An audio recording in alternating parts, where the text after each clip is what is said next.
সবাইকে পয়লা বৈশাখের অনেক অনেক শুভেচ্ছা। সবার এই বছরটা যেন অনেক ভালো কাটে। তো দেখতেই পাচ্ছ আমি স্নান টান করে নিয়েছি আর চলে এসেছি রান্না করতে, কারণ এখন রান্না করব হচ্ছে চিকেন আর মাটন।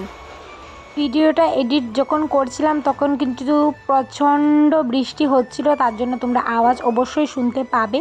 তারপরেও আমি ভাবছি যে এডিট করিনি, তোমাদের সঙ্গে তো শেয়ার করতে হবে, কারণ পয়লা বৈশাখ চলে গেছে, দুদিন তো হয়েই গেল।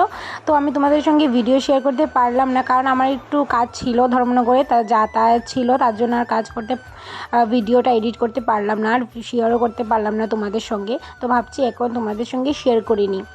তো দেখতেই পাচ্ছ আমি এখানে সবগুলা কেটে নিচ্ছি, সবজি যেগুলা চিকেনে লাগবে সবগুলা কেটে আমি রেখে দিয়েছি।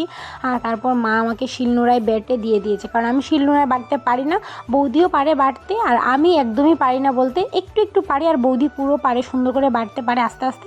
আর মা একদম চট জলদি বেটে দিয়ে দেয়। তো মা বলেছিল যে আমি বেটে দিয়ে দেবো, তুই রান্না করে ফেল। তো বৌদি তো আমাদের সন্টরের জন্য একদম করতে পারে না, রান্নাও করতে পারে না, যন্ত্রণা করে, তার জন্য তারপরও বৌদি ওকে মার কাছে দিয়ে আমাকে একটু হেল্প করে দিয়েছে। সে কি লাগবে না লাগবে সবগুলাই করে দিল। তুমি কি বলো তো, চটজলদি রান্না করার জন্য না 2টা কড়াই বসিয়ে দিয়েছি, চটজলদি হয়ে যাবে তার জন্য। আর একটু আমি পরিশ্রান্ত হয়ে গেছি, কারণ 2 দিকে 2টা রান্না করছিলাম তার জন্য।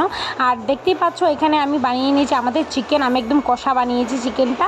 আর ওদের যে মাটনটা ছিল সেটার মধ্যে বলেছিল একটু ঝোল রাখার জন্য, তো হালকা একটু ঝোল রেখেছিলাম, আর মাটন কষাও অল্প একটু ওদের জন্য রেখেছিলাম। তো ভিডিওটা কেমন লাগলো অবশ্যই কিন্তু কমেন্ট করে বলে যাবে।